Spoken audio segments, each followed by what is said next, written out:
risk. Risk is our business. That's what the Starship is all about. That's why we're aboard her. Engage. There are 3 things to remember about being a starship captain. Keep your shirt tucked in, go down with the ship, and never abandon a member of your crew. I don't care if the odds are against us. If we're going to lose, then we're going to go down fighting. But we're going to learn from those mistakes. That's what being human is all about. What a piece of work is man. It is a tale told by an idiot. Make it so. Hello, Internet, and welcome to the Boldly Going Podcast, a podcast where 3 guys talk about every episode of Star Trek that's ever been made. I'm your host, Alec.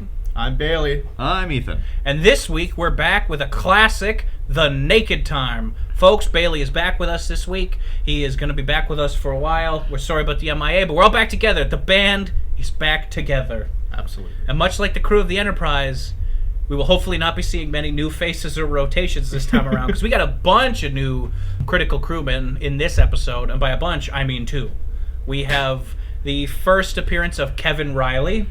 Kevin will be with us on and off for a bunch of episodes throughout the first season. And what a great way to introduce a character. Aggressively Irish. Yes.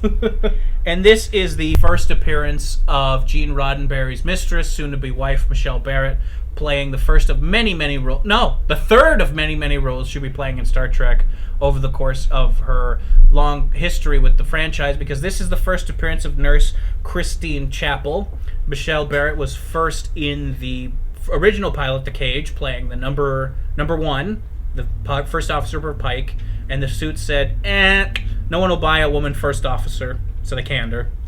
Then Michelle wanted to keep doing Star Trek, so Gene got her in as the computer voice, which he's been doing for a couple episodes, but she wanted to do some real acting and get in on board on the ground floor. So, to convince everyone that she could play the part of Chapel convincingly, Michelle, who's a natural brunette, dyed her hair blonde, and got into the Star Trek office, and actually got by Gene Roddenberry without him noticing her or realizing that it was her. Wow. For a couple of minutes. That's awesome. She was convinced that if she could fool Roddenberry, she could fool NBC.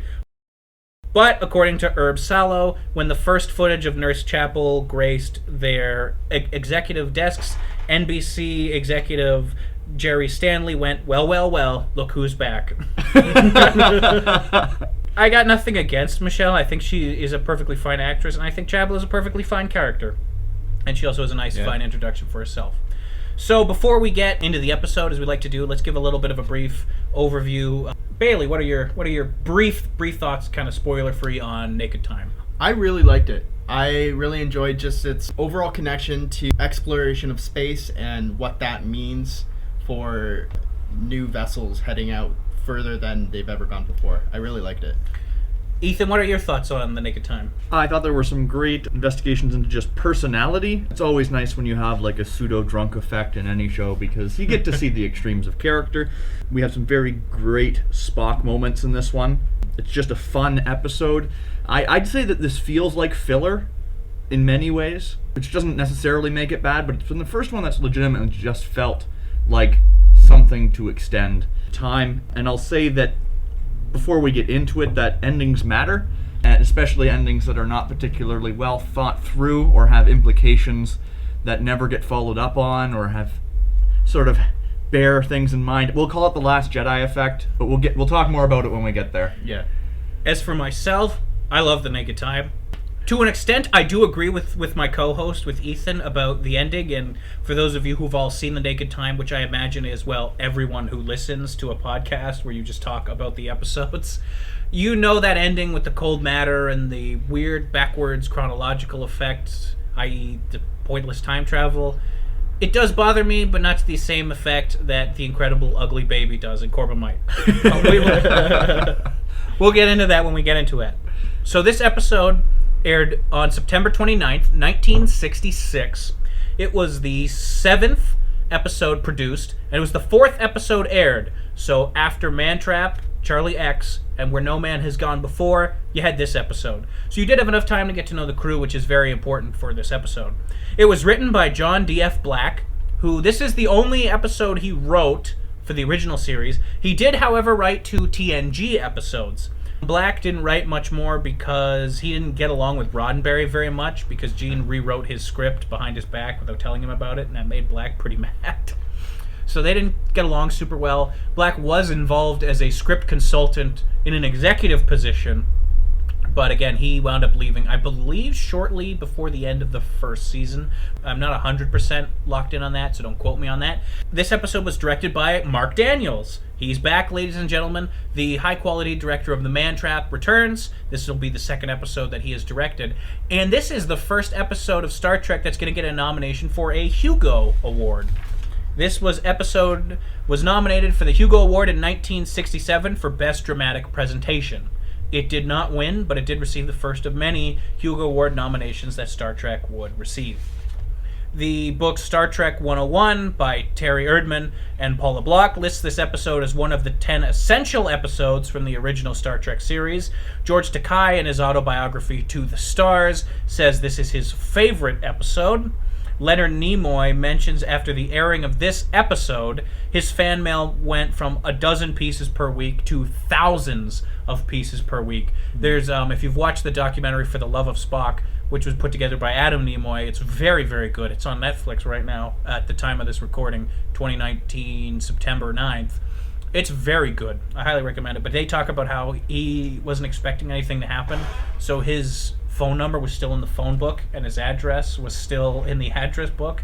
And so he got thousands of pieces of mail a week, and people coming to his house and calling him and just trying to get his attention. It was a bit of a nightmare for their family.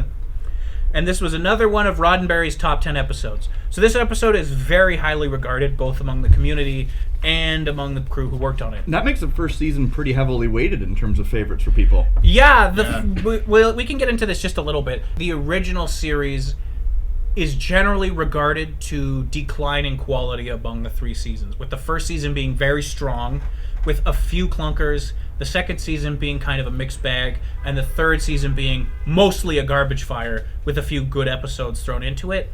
In my personal opinion, I think people are too harsh on the second season, which I think has a lot of great episodes, but not necessarily unfair to the third season. But there are some good episodes in the third season. It's amusing compared to TNG, where it's widely regarded that the first 2 seasons of TNG are the worst seasons, and the show gets progressively better. Leslie Crusher! Whereas with TOS, the original series is considered to be the best season, is considered to be the first. I'm not sure I would go that far, although, to be honest with you, I don't necessarily remember what episodes are in what season, and I'm sitting here like, man, we've had 2 of the best ones back to back, and we've also had, Enemy Within already, we've had Corbomite Maneuver already. I mean, there's been some really solid episodes for these first couple episodes. Mud's Women was really the only misstep for the first couple of episodes. I've been very impressed so far with the quality of the first season. So this time, we all got to watch it together as a group. We had a little bit of a watch party, and it was delightful. We watched the preview, like we like to do, and folks, I feel like I'm repeating myself every week, but do not watch these previews. Yeah, it's becoming a big pattern that these trailers were designed almost exclusively with telling everyone exactly what to expect. It's ridiculous. I don't know if it was the 60s or if it's just TV in general, but stop telling us everything that happens as a way to try and incentivize us to watch the episode, which we're about to watch. Though I am somewhat of a dirty degenerate for being the person I am, because I read plot summaries before I watch series of various things, just because I like seeing how stories are put together.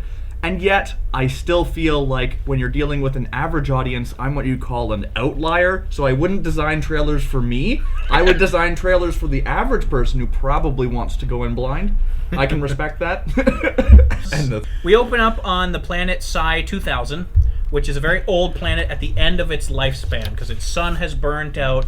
It's recently gotten very poor scores on its ESP tests, so it's time for it to go. It's crumbling in on itself, and the Federation wants to study the planet's collapse, because as we'll learn later in the episode, according to Spock, who delivers this information with far too much cheer, Psi 2000 used to be a lot like Earth, so maybe in the far future, Earth will also collapse in on itself. Only after its sun goes dark. Exactly. Don't be too pessimistic. So this concerns the Federation a little bit, so logically they send a team of scientists to study it until it gets too unstable, then they're going to study it from orbit.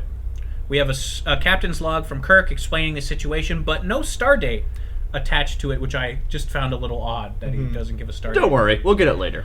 They beam down Spock and crewman Joey, not to be confused with Joey Tribbiani from Friends, though Joey here is about as smart as Joey Tribbiani from Friends. Joey. Which, by the way, when are we going to get that long-awaited Friends Star Trek crossover that definitely never happened? Hopefully Ross isn't in it. Or he's a red shirt. Crewman Sorry. Bing, what is our status? Could there be any more casualties? I stole that from the internet, folks. I'm not that clever. The set is actually really good. It's a snowy set. There's already the first thing you see is a body slumped over a table covered in snow. Very effective, I think. A little reminiscent of The Thing, one of my favorite sci-fi horror films of all time.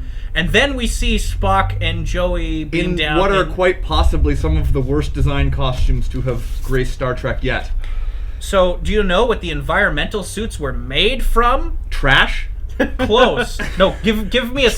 Give me Trash bags. I want a serious guess. I'm just speechless. I don't know. I don't know what it could be. Honestly, trash bags. You're close. Shower curtains. That makes sense. These are shower circles. curtain environmental suits, and they look awful.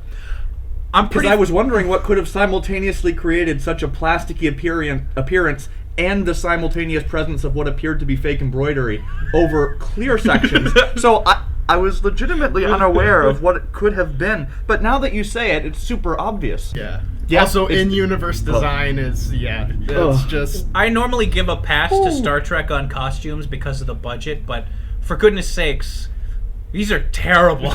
Yeah. On Enterprise, when they have better-looking spacesuits than these ones, I don't think any of the lore purists, such as myself, were too upset. Not only are they made of terrible fabric, but they're also extremely baggy. I actually thought they were wearing clown pants for the first time. Like, it was unapologetic. I wondered, is that from a refurbished clown outfit?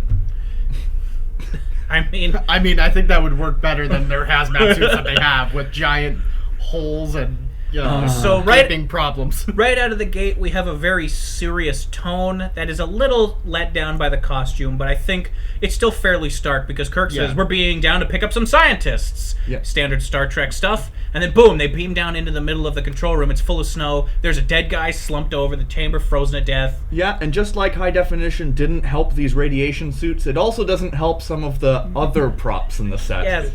There's a murdered woman there who's been strangled to death, and she's clearly a mannequin. Very clearly a mannequin. But, you know, I understand why. Who would want to put a person in all that kind of makeup just for a brief shot like that? But the mannequin would live on... Yeah, and it would have worked for the time with, like, poor definition. Yes. It's true. This is the first time I've seen this episode in remastered, and I knew that the body was a mannequin, but it really stands out in the HD. It's not too bad in your standard definition. But fortunately, the mannequin would live on. Her torso was permanently damaged by the ice after shooting, but Bob Justman took her to his office and put her there alongside the M113 creature and 2 Goran costumes from Arena. Then later, Justman, to pull a prank that he pulled many times, put the naked mannequin under a shower to scare unsuspecting visitors who went into the restrooms in the Paramount studio offices. Because they'd say, is anybody in here? You'd walk in and boom! Prank time. That sounds terrible. You get pranked, Just bro. a prank, bro. Oh, Justman. Ensign Joey is a little nervous, and Spock is a little nervous as well, because these scientists should have been alive, but they're not. They talk about how... the engineer froze to death at his console. It's like he didn't care about anything. 4 men have been stabbed. The mannequin has been strangled to death. And there's a lot of emphasis on the fact that one of the engineers took a shower fully clothed and then froze to death. So this is unusual behavior for Federation scientists. Although, is it really? Because how many Federation scientists have we met up to this point? Just That's 2? true. And how many have we met that are sane? Just none. Because don't forget, the Craters, Bob Crater, was living with a salt vampire. Yeah. And I think he's the only other Federation scientist we've had up to this point. So far... And let me tell you, maybe it has to do with Federation science training, because they also do pretty bad on contamination prevention protocol. I understand that this needs to happen for the plot to progress. And it's, aside from the ending, the only thing that to me I'm a little bit on. But since we've never met Crewman Joey, maybe he's just stupid. See, Spock goes off to take readings. Crewman Joey there, left by himself, gets an itchy nose. So what does he do? He takes the glove off his hazmat suit, scratches his nose, and then he puts his hand down on the table, and he takes some more readings, and he puts his bare hand on all sorts of surfaces. So, of course, he gets some red goo on his hand. Which, that effect I really liked. Like, it's dripping towards Yeah. him. Like, gravitated towards him. I Yeah. really like that. Which, it actually looks a bit like blood, which surprises me, because the actual blood they represent on the show is usually pink. Later formless in the liquid. episode. And I just don't get it. Like, if you can do this, why not do this all the My- time? Yeah. The only thing I think is that it might have to do with representing blood on screen. And I don't know if maybe they have some restrictions about Yeah. blood appearing too realistic. See, that would be my theory, because I don't know this for a fact, but I'm guessing probably back in the 60s, you had to be careful about what could be realistically shown to be blood. Yeah, that makes sense. You know, you get all them church moms marching angrily about Star Trek, and that's just not good for business. And every time that, if you're nervous about who's got the virus and you're not sure, don't worry. Every time it gets passed from one person to another, we hear this... And then And they they- start rubbing their hands. Because it's All itchy. over the body, Oh, face, yeah. legs. Because it's itchy. I'll never do that again, I promise. You're free to do whatever you want. Are you under the influence right now of space drugs? He's not touching his hands. It's okay. Yeah. Wow, man, I feel really out of control of my emotions. I must have gotten some red goo on me. Yeah. So, Decent premise, though. It's a fair premise. Yeah. No So- problems there. is it a problem that Joey took his glove off? Yes, but it's such a small thing, and the episode Yeah. wouldn't happen without it, that I'll forgive it, because Joey's not Kirk or Sulu or Yeah. a known character.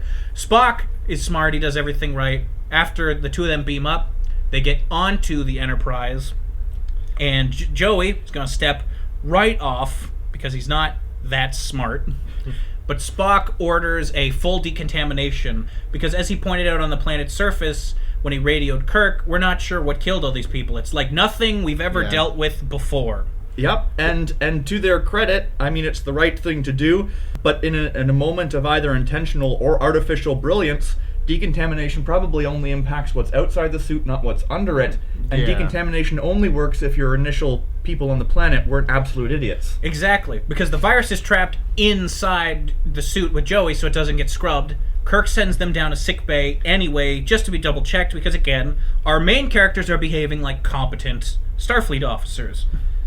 We have a little bit of a sequence in the med bay where we see that Leonard Nimoy is buff as all heck because he's wearing this skin-tight black t-shirt and think his in this- biceps are huge. This episode, we realize that most of the Starfleet officers are pretty ripped. jacked. Really good shape, to say nothing of George Takei, who has got his iconic moments. We'll get there. I mean, it makes sense. You have to be Yeah. fit in order to serve. Again, So. that's So, consistent. It's Props to Nimoy for those giant biceps.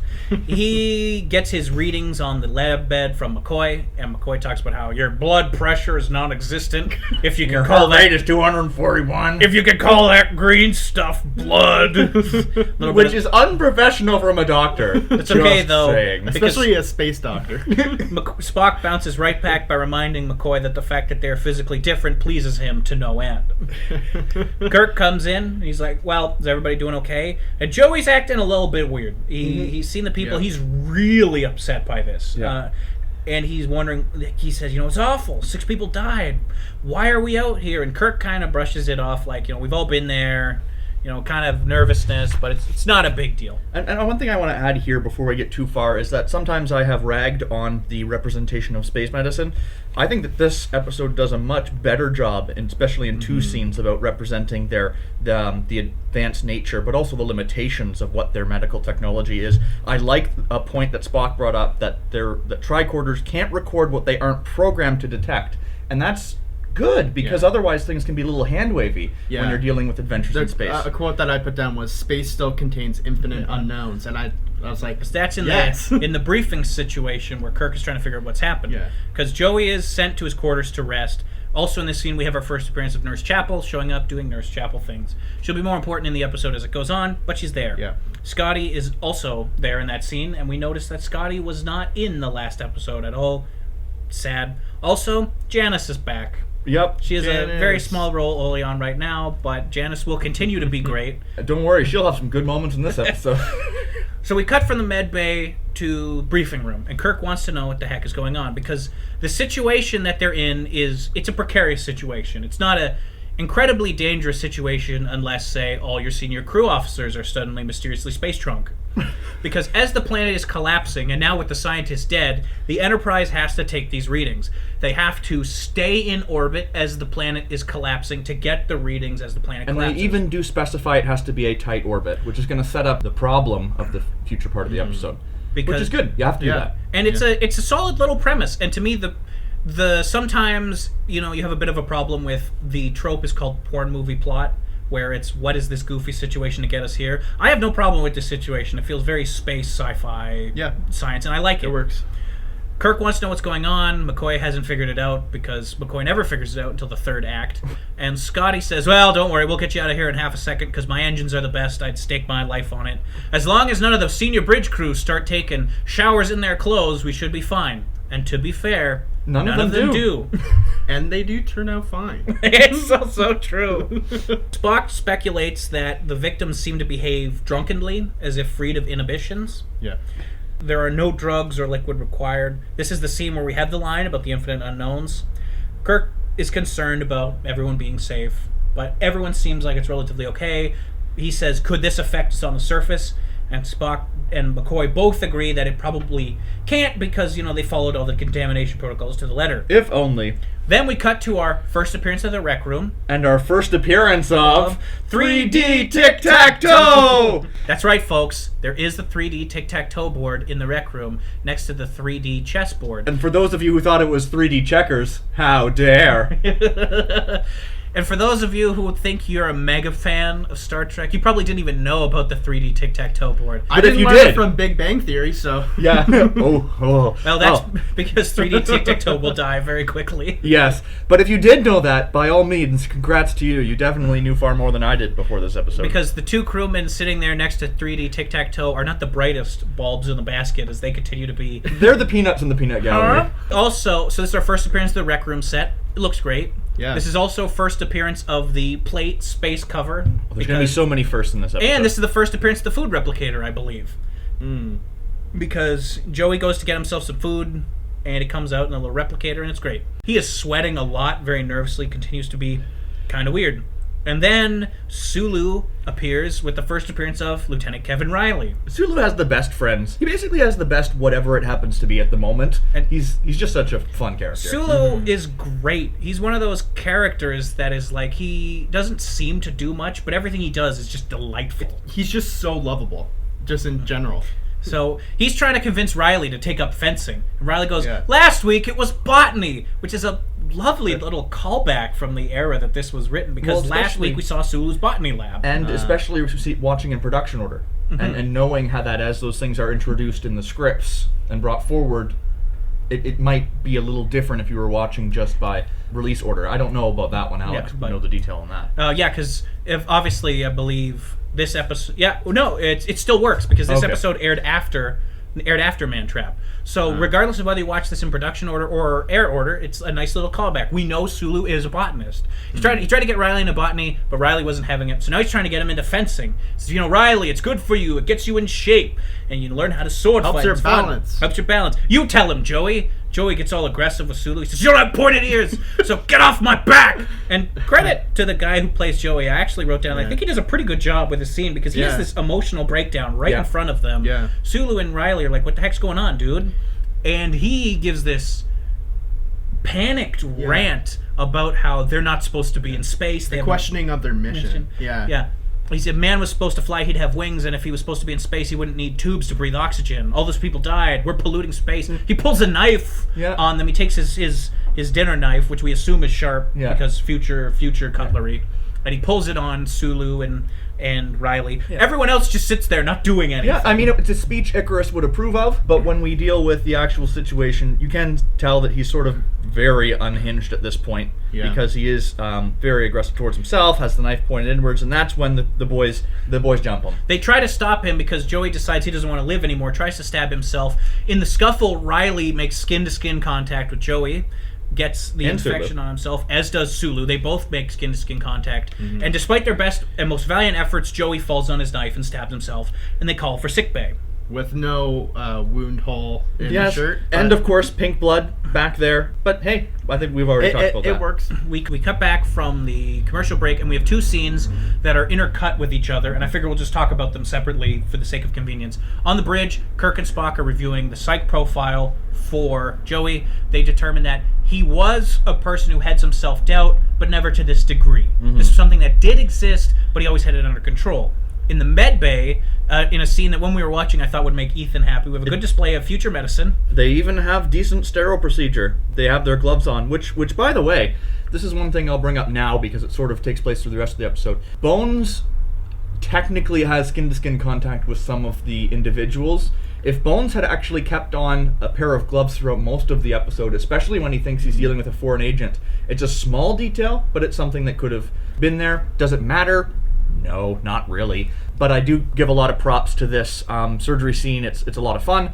It's probably accurate to the standards of whatever they were trying to represent with their technology. It's just fun to see them dealing with things like respiratory rate during surgery. Yeah. It's no Windex bottle. It's no Windex bottle. So they've done a much better job at keeping some degree of consistency. McCoy stitches Joey up, and everything should be fine. They even had the opportunity to hit Nurse Chapel with the soft filter just a little bit, just to remind us that, we're back in the 60s land and no woman's allowed on TV without being hit with that soft filter. But Joey dies anyway. He suffers from Luke Skywalker-itis, where even though there's literally no reason for it, he just dies anyway. Well, at least they decided it in pre-production. That's true. McCoy says there's no reason for it. It's like he just gave up and died, and he's very confused about this. As an aside, folks, this is also the only time in the show that Nurse Chapel will pronounce somebody dead, because she goes, "He's dead, Doctor." Just a nice little thing. Well, we can't steal McCoy's line and get away with it long term. We cut back to the bridge. The planet is breaking up faster than anticipated, and they get pulled dangerously low into orbit. The alarm goes off. Sulu and Riley are not feeling well, and there's a delay in their response. They don't punch things in fast enough. Kirk even reaches across to punch it for Riley. Says, "Get a hold of yourself. We're in a really tricky situation here. We got to be on point." McCoy calls Kirk and says, "I need you to see what I found." Again, McCoy showing kind of that wisdom of not broadcasting it over every channel. Kirk asks Spock, "Is this planet going to collapse in the next 2 seconds?" Spock says, "No, I've got it under control." Kirk goes down. As soon as Kirk leaves, Spock goes back to his science station to do monitoring, and Sulu is like, "Hey man, you know what we gotta do? We gotta go down to the gym. We gotta work out. Let's get shredded. We gotta take the edge off." And Riley goes, "Right now? What the heck?" He's like, "Yeah man, it'll make us feel good. Come down to the gym with me. Come on bro, let's chug some protein packs and let's bench press 100. I haven't been to the gym in a long time, so I don't know what happens. But anyway, Sulu just leaves the bridge, and now we know something is wrong as if we didn't, because Sulu has only ever been aggressively competent. Yes. Riley is zoning out. We don't know what the heck is going on with him. He's just standing around. The planet, again, comes real close. And Spock's like, "Where the heck is Sulu?" And he actually has Uhura take over. Yeah, has Uhura take over. He has Uhura take the con. And for the record, if you're like a fan of like the female characters on Star Trek, the original series, this is like a pretty solid episode, because not just Uhura, but Janice also gets to take the con at some point. Yes, she does. That's true. This is also the only episode of the original series where all 3 female crew members, Janice, Chapel, and Uhura, appear in the same episode. Wow. Classy. They all do their parts particularly well. Riley, who is Irish, but is now beginning to speak aggressively Irishly, is like, "Oh, you can do it, Captain. I'm Kevin Riley, and I'll take care of this. One Irishman is worth 1,000 other men." And Spock's having none of that. Spock's like, "Why don't you go down to sick bay too, Mr. Riley?" And he has our dear friend Vincey, the security guard from Mud's Women, take station, except now Vincey is in a science officer uniform, because it was just a background extra, but he's a character now. And all that experience with Mud's Women, I mean, it's got to go to some... Riley swaggers his way through the hallway. Takes a nice little meander. He sees a female crewman, cranks his head and his entire body around to check her out, makes his way to sickbay, and he begins flirting hardcore with Christine. Oh yeah. Who's trying to explain to him that Joey's dead. And but touches her chin. I haven't seen any more romantic image than what has happened. It's true. in this He touches her episode. chin and gets Christine sick with the virus. But before he does, he reminds her of what Joey's problem was. Because you know what was Joey's problem? He's dead? He wasn't born an Irishman. Ah, yes. How could I forget? And then Christine is kind of all stunned. She's affected by the virus. She starts getting all dovey and letting her hair down. And Riley swaggers off. We don't know where he's going. But I'll tell you what, folks. Nowhere good. Meanwhile, we have probably the most iconic Sulu scene of all time. Yes. Sulu comes in the hallway without his shirt. He's got his rapier on. So much of this scene credit goes to George Takei. The original script, of course, is famous for not writing what kind of weapon it was, and for there so to be some request for him to use a katana, because, you know, he's an Asian guy. But George Takei wanted to use a fencing sword because he said, when I was a kid, I didn't play samurai, I played Robin Hood. I wanted to do the foil. And Gene Roddenberry, who, for all his faults, was a big believer in proper equality among the different nationality groups, was like, yeah, that sounds great. In the 23rd century, people have developed to the point where they choose cultural artifacts based on their preferences rather than their ethical background. When Mark Daniels visited Takei in his trailer and asked him if he would take off his shirt because he wanted to do the fencing scenes, it said, wow, Takei, you are cut. You are so buff, we're definitely going to do these fencing scenes without your shirt off. Well, unknown to Daniels and the rest of the cast and the crew, Takei had spent all his free time in the next couple of days doing push-ups and getting himself right in shape. So when the time came, because we were all like, wow, man, Sulu's been working out. So he comes out, approaches two crewmen with a sword, which is established to be sharp. Yes. Because he gives it a little poke and it hurts him. Two random crewmen walking around minding their own business. Sulu comes out. He's got Jumps out shirtless. He challenges them. He says, "On guard! The only way you're leaving this hallway is with blood on your swords, or my blood on yours." Yeah, and he it's chases them down the hallway. And then he goes up the ladder and Cowards! It's delightful. It was a wonderfully fun moment. Yeah. It didn't feel campy. It didn't feel it Oh, just, it felt campy. but in a good way. But it was also like very light-hearted, I feel like. Kirk is trying to figure out what the heck is going on because Bones told him that Joey basically died for no reason because he was sad. Kirk's like, well, that doesn't make any freaking sense. He goes back to the bridge. Hear that, Ryan Johnson? Boom! Sulu's on the bridge now too, with a sword and without a shirt on, and waving his sword around violently at everybody to try and take command.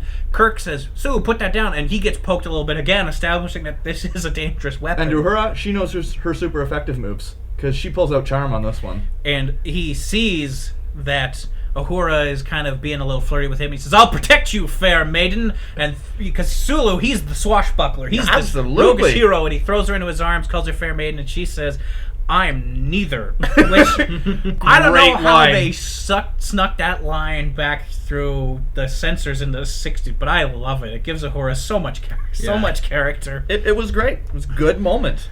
She distracts Sulu long enough for Kirk to get in front of him and for sword Spock arm. to get behind him, and Spock drops our second Vulcan neck pinch, knocks Sulu out. Kirk says, "Take him to sickbay and have him checked out."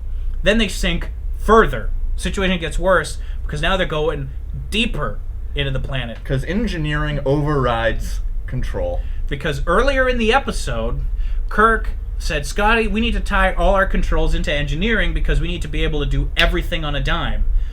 Which makes sense when you're being a professional crew, and Kirk can count on Scotty to not mess around with all the other systems. But young Master Captain Riley,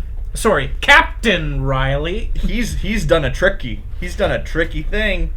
He's sent up the engineering crew to the bridge on some sort of wild goose chase, installed himself in the throne of engineering, Locked himself in there. And now they have no control over everything. Yeah. They can't lock him out of communication, so he's bombarding the crew with inane gibberish, all of which is funny. He's talking.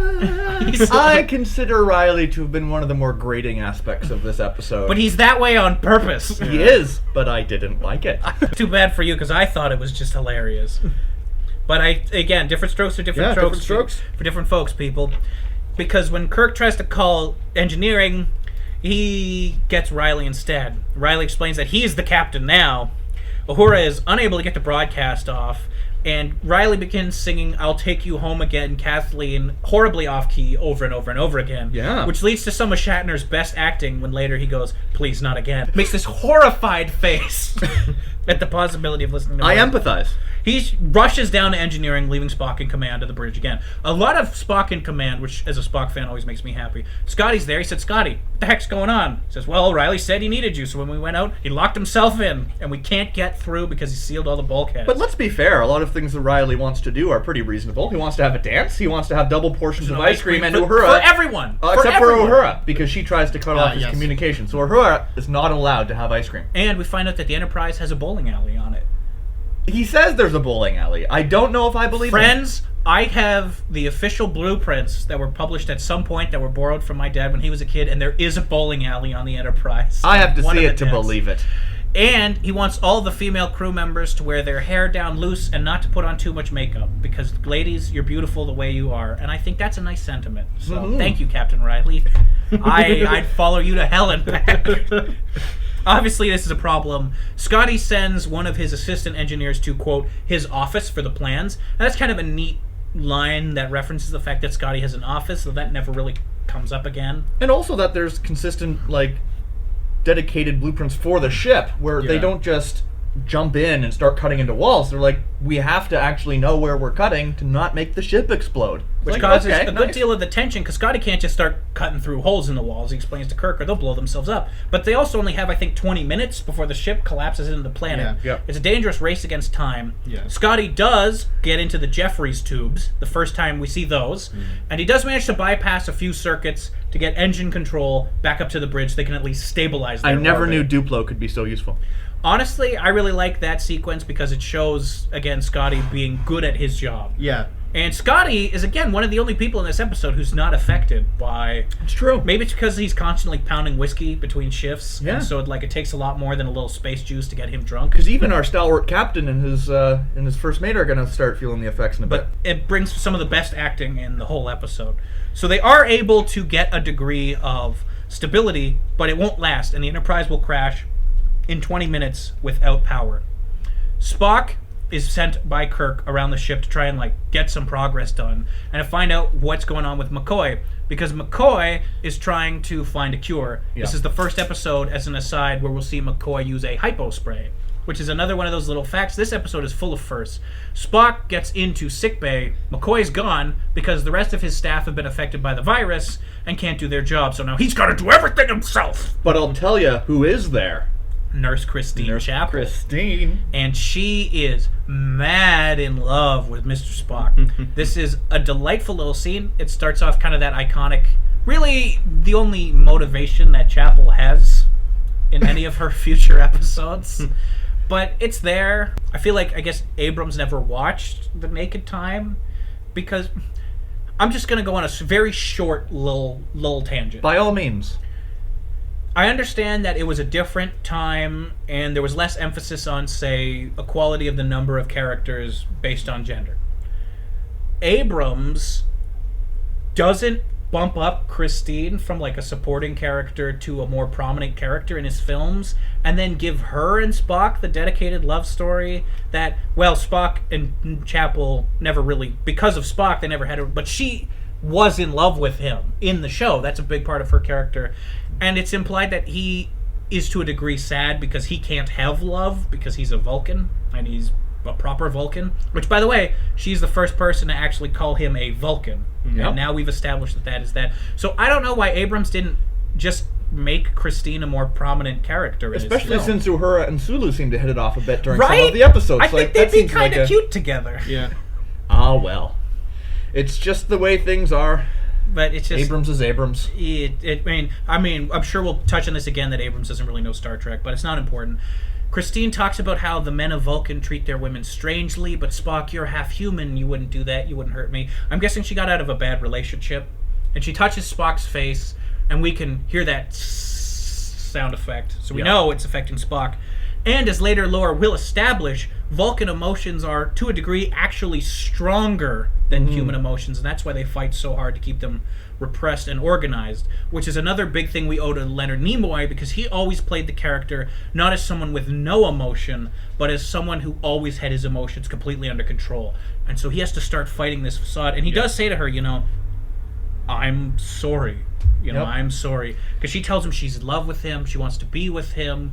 She knows that, she says, I see you're kind, and I see that you're a firm leader, and you're a good man, and I want to be with you. And he tells her he's sorry, and he makes his way out of there. And it leads into one of the best Spock moments we've had so far in the series. Absolutely. Beautiful acting. Spock is staggering through the hallways, and he realizes he got to get himself under control.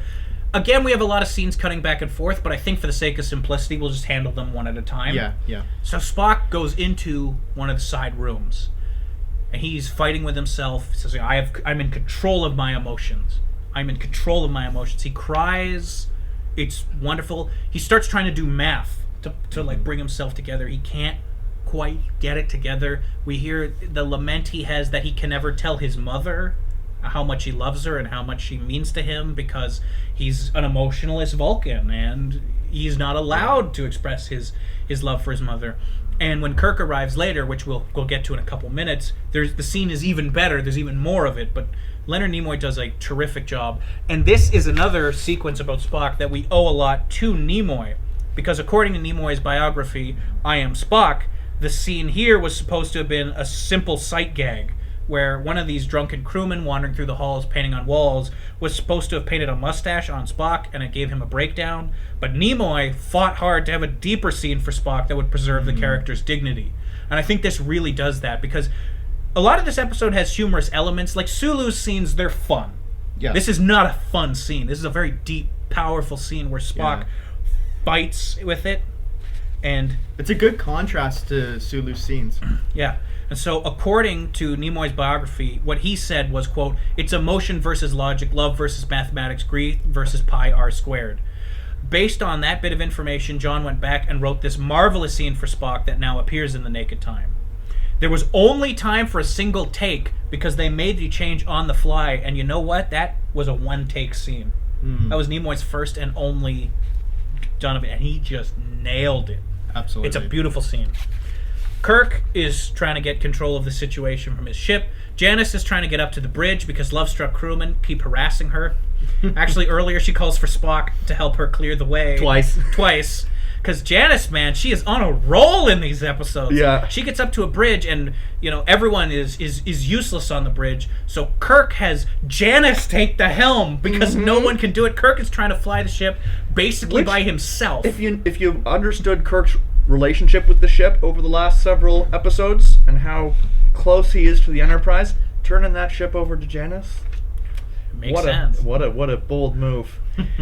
Kirk and Uhura actually snap at each other because Riley is still singing over the comm, and he says, "Can't you shut that off?" And Uhura says, "Captain, if I could, She goes, "I'm sorry." And Kirk also realizes that he was unfair to her. Yeah. It's a nice little interaction.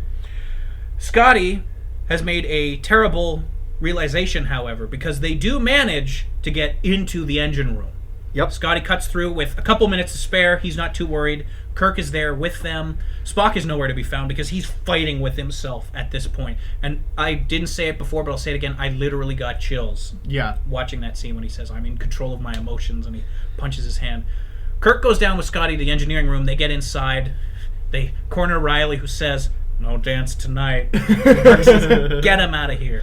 But then we got a real problem because Riley shut the engines off. Yep. And Scotty says, "Look, I can't just turn them back on. You can't mix matter and antimatter cold," which will come up again, this idea in the future that you can't just jump.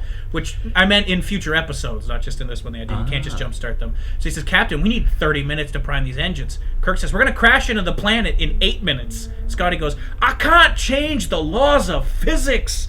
I need 30 minutes.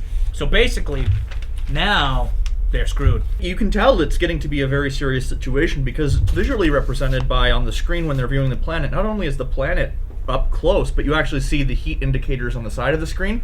And in terms of storytelling from that era, it's actually pretty good. They've done a good job of pacing the episode. They've been consistently communicating the landmarks during the 20 minutes of their initial time frame, and now they've also said they 30 minutes for the engines to start up. There's constant reminders of how much time has elapsed, how much time they still have, the danger of the situation, and you start seeing visual cues in that too. So I think they did a really good job, much like the Corbomite maneuver, at least the first half of the Corbomite maneuver, of setting up their situation and keeping the audience informed. And this is another Mark Daniels episode, and as far as I'm concerned, like, he's 2 for 2 in terms of his directing. Because whatever problems like that are there with the negative time, they're not directorial or visual ones. So Daniels continuing to be a very strong director. We come back from our commercial break, and Kirk is discussing the possibility of doing a cold start. A matter-antimatter implosion within the engines, which Scotty says is only a theory, it can't be done. Maybe, he said, if I had like a dozen computers working around the clock, I could come up with the math. But Kirk knows that, you know what? Spock could do it. He's got to find Spock and get Spock to do the math. Meanwhile, in sickbay, McCoy has found a cure for his infliction for the disease. McCoy's fixed it. He's discovered that it's transmitted by personal contact. And he's not wearing gloves. Which, just saying, as a medical professional who knows you're dealing with a contact illness, just saying, wear at least those nice little latex gloves. Doesn't need to be sterile. Just try not to touch people. There is a funny little bit where Christine is sitting at his desk, just kind of staring off moonily into space, and he like physically grabs her by the shoulders and just takes her out of his chair. Yep. And he says, "I gotta start making the cure for everybody." Kirk goes off to find Spock because McCoy is administered to Sulu, and it works. Yep. And now we have the continuation of the Spock scene. It's very good.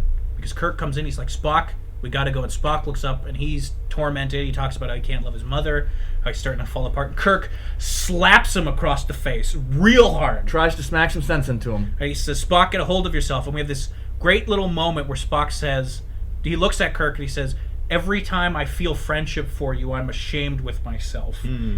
And there's so many layers to that. We could unpack that for 4 hours. That could be the entire podcast. It won't be, folks. Don't worry. But just really strong writing there, and about how it's clear that Spock does consider them to be friends, but because he's a Vulcan, he's not supposed to have good world friends. building too. Very good. And both actors crushing it.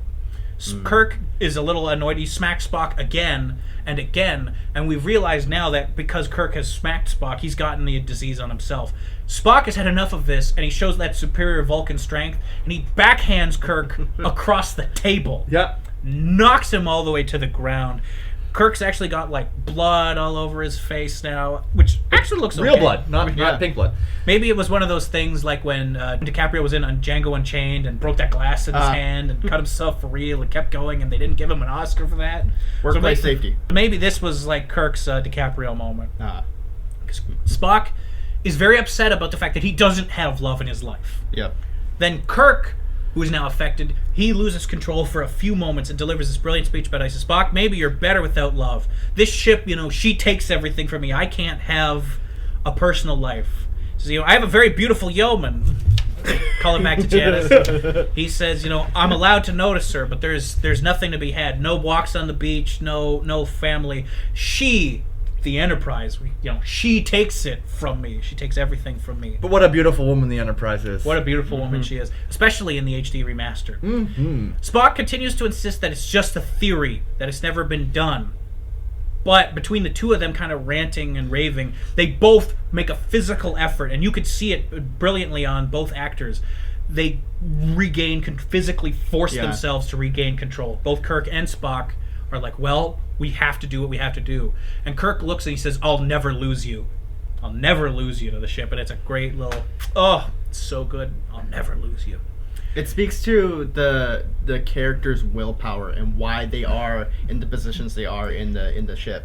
This is going to come up later there's a terrible episode in season 3 called Alana of Troyes, which is very, very bad, but the throwaway bit in that is the woman, that the alien dignity that they're transporting, whenever she cries, if her tears get on a man, they make them chemically do whatever she wants, and Kirk literally just overcomes this by sheer force of devotion to the Enterprise, which is like a medical impossibility. It's the only good thing to come out of that episode, and we see a little bit of that here in a much, much better episode, where Spock is a Vulcan. He fights himself back under control with logic, but Kirk is so devoted to the Enterprise that he's like, "I can't." I grew up reading epic fantasy, and playing JRPGs. I don't believe in the power of willpower. I believe in the power of friendship, damn it. Kirk gets on the turbo lift leading to the bridge and sees the word "Sinners repent" painted on the inner door.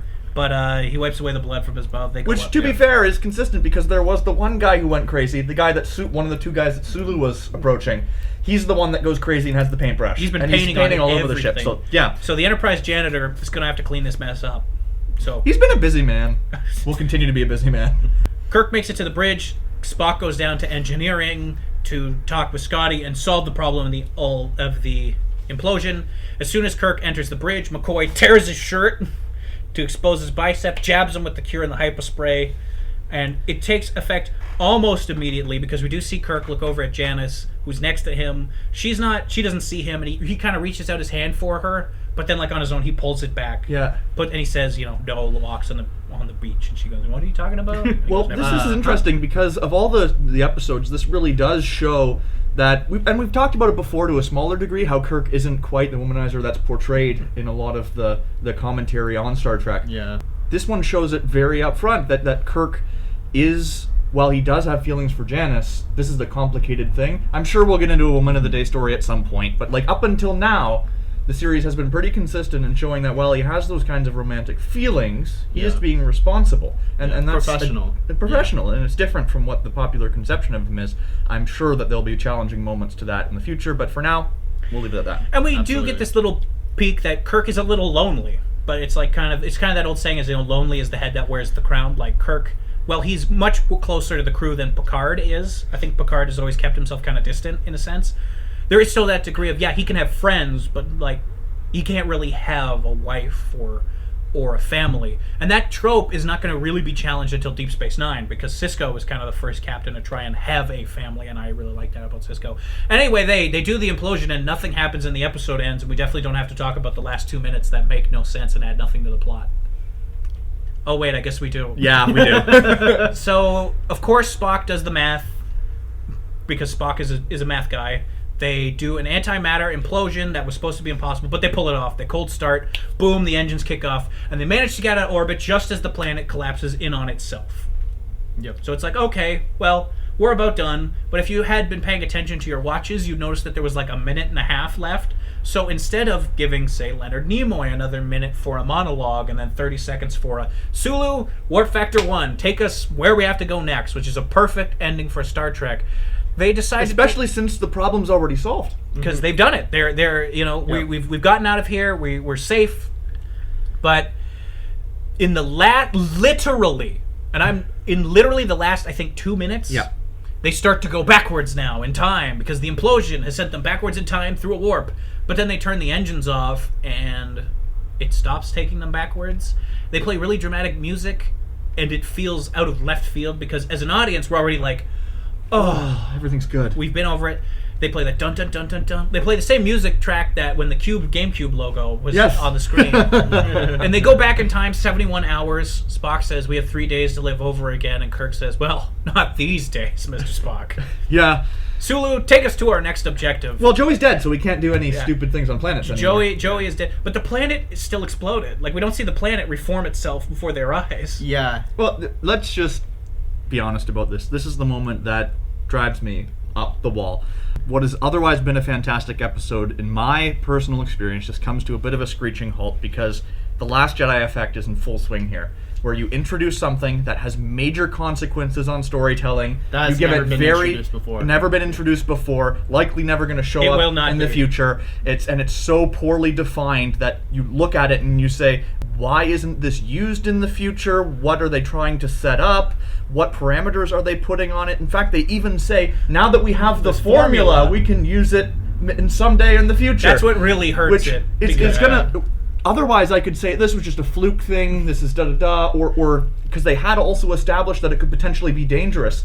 But saying that we know the formula, we can use it in the future, both takes off the constraint of it being potentially dangerous, which in a previous episode I said I loved how they described the extending of the shields mechanic, because they did say this is destroying our lithium cores. You establish parameters that work within the storytelling to say, this is why we don't use it in the future. This one, they took that away. In the last second, they're like, the reason this could potentially not be used in the future, don't worry, we figured out the formula. Because Spock wrote it down. Bad news. Because now you're in the situation of The Last Jedi where, why don't we hyperspace ram everything? And it's like every story that comes up where it's like, oh no, something unexpected has happened. Let's go back in time. Now, I'm not going to ever ask that in the future because that's a stupid way to continue future analysis. And that would be giving this episode too much credit in determining the storytelling potential of future episodes. However, right here, right now, it does give a setup that is poorly thought through as to how to tell future stories. Never introduce a mechanic that has no constraints and massive implications on possible options for problem solving without establishing more carefully what you're doing. It's because now you're in this plot where it's not only time travel, it's time travel done poorly and with significant future impact. And especially because time travel stories are pretty common in Star Trek. Yeah. I think somebody did the math and there's like 40 different time travel episodes. And now it's like, well, why don't we just cool our... I mean, you could...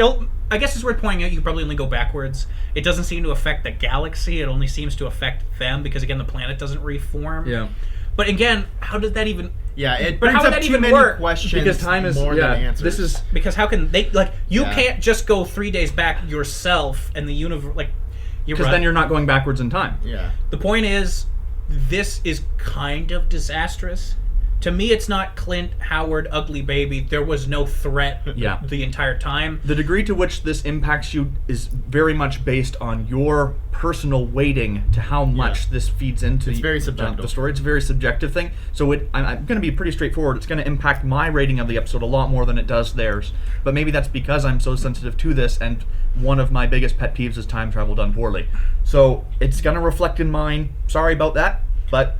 just real. Then I think, that's a great segue, though, into time to do final ratings, because we're getting close to the end here. So, folks, if this is the first time you've ever tuned in with the Boldly Going podcast, we rate every episode on an A to F scale, pluses and minuses included, just as kind of a general way to gauge what we think about an episode. Ethan has kind of left some solid hints. I'm going to let him kick things off.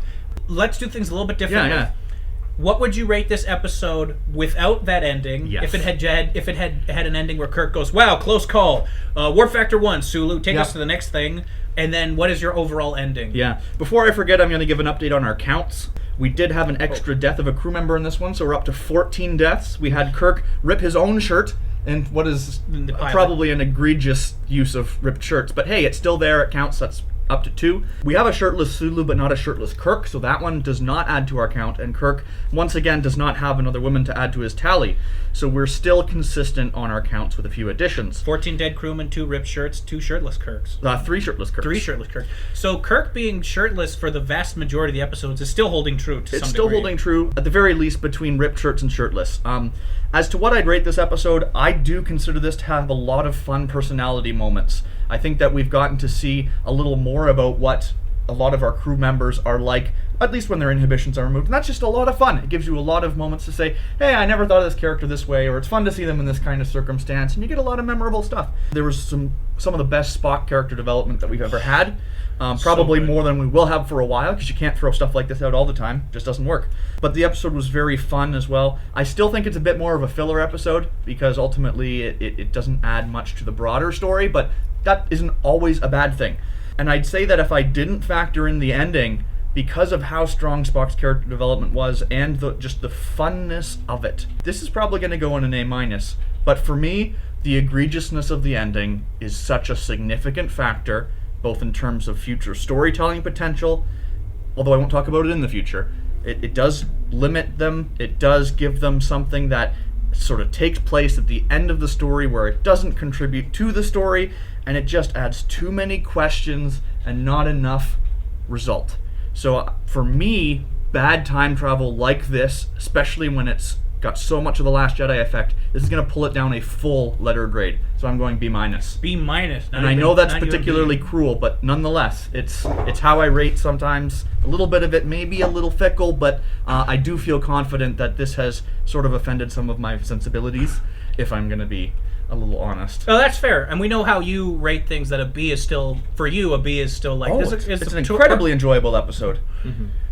I gave The Man Trap a solid B just because it was good at everything. And this is approaching that, just not quite there, B-. So Bailey, what are your thoughts about Sulu's shirtless space adventure? For me, what really stands out in this episode is its connection to the Enterprise's mission, which is to explore space, right? And the idea of exploration is extrapolated upon in this episode, both in not just in its good ways, but the things that make exploration dangerous, that it is unknown, that space still contains infinite unknowns, which was said by Spock earlier. And I just think it really touched upon that in a really cool way. I just loved it, especially because it built on the characters so well, and the acting was just top notch all the way through. The time travel, though, it brought up more questions than answers, and it really bugged me thinking about it afterwards. But because I just loved the episode so much, it didn't bring that much of a downgrade. I would probably say I would give it an A without the time travel in it. I will probably bring it down to an A-, Okay. which I think is fair. And I think a point of that needs to be reiterated is that this is probably one of the strongest premises that's been put forward by Absolutely. an episode. Just the idea that they're investigating a planet because it resembles a potential future for Earth, and the need to investigate it fully and even compromise the ship to do it. And the premise supporting this episode was particularly strong. So for me, I think we've been in a very good run of episodes, which, to be fair, we deserve after Mud's Women, because I think this is the third episode in a row, because we've had Enemy Within, Man Trap, and now Naked Time. And for me, I do echo what Bailey and Ethan have both said about the time travel. I think it's a terrible can of worms. And I'll tell you, I legitimately forget it's in this episode, because that's how disconnected it is. But to me, because it's so disconnected, and it's literally only a minute long, it doesn't affect my rating, because, well, you would say, but Alec, you bumped Corbomite Maneuver from an A down to an A- because of the ending. I would say that A, that was 3 minutes instead of 1 minute, and B, that had the direct impact on the episode, because when you find out that there wasn't any real danger, and also that Clint Howard is this horrifying ugly baby monster, that really hurts it with this terrible ADR dub. But for me, this doesn't bother me enough to affect my rating. I think this episode is brilliant. I think everybody whose earlier opinions, Gene Roddenberry's, George Takei's, Leonard Nimoy's, I think they're all correct. To me, I love this episode. The acting is great. This is an episode where we've had enough time with the characters now that we can see them in another side of them, which is very, very fun, but also serious in parts. It's no secret that Spock is not just my favorite TOS character, he's my favorite Star Trek character of all time. This is a great Spock episode. This is probably the first truly great Spock episode. It introduces Chapel, which is nice, because I always like to have Chapel around. I don't know, I'm a bit of a softie, and I want Spock to be happy, so at some point they do establish that Spock got married, but we never meet whoever that person might be, so maybe it's Christine, who knows? Headcanon. So I like that. I like Shatner a lot in this episode. This watch-through has made me really appreciate Kirk a lot. He's great in this, too. Sulu is fantastic. That's an iconic bit. I love Kevin Riley. I'm glad he got to be not only here, but aggressively Irish. To me, A. I haven't given an A until, like a full A until Man Trap, but now I've given 2 in a row. I think they're both great. I think they're both great for very different reasons. Because an A is an A, because you could talk about how Beethoven's Symphony is an A, but also some of the best hard rock musics are also A's. It's along on a different spectrum. So while Man Trap is kind of a little bit campy, but like a great fun monster episode, this is a great character piece. It's a lot of fun, and I love it. I mean, there's a reason that they basically tried to recreate this episode identically in TNG, only for it to not work quite as well as this one for a bunch of reasons that we'll get to when we eventually get to The Naked Now when we do TNG. That's not as good as this one. But anyway, from all of us, pretty solid rating. An A from me, an A- from Bailey, a B- from Our contrarian. a B- from Ethan, with the understanding that if it were not for those last 2 minutes, it would have been an A-. Yep. So highly regarded episode. If you have not, by some miracle, checked it out already, do check it out. So folks, join us next week when we talk about Charlie X, which will be the first time since Gary Mitchell, the Enterprise deals with an alien with limitless godlike power, which is still new and fresh at this point in this series, but let me tell you, it will eventually get boring fast. However, a lot of people seem to like Charlie X. I don't remember it super well, so we'll see what we think about after we watch it. From all of us here at Boldly Going, thank you for your time. Good luck to you this week.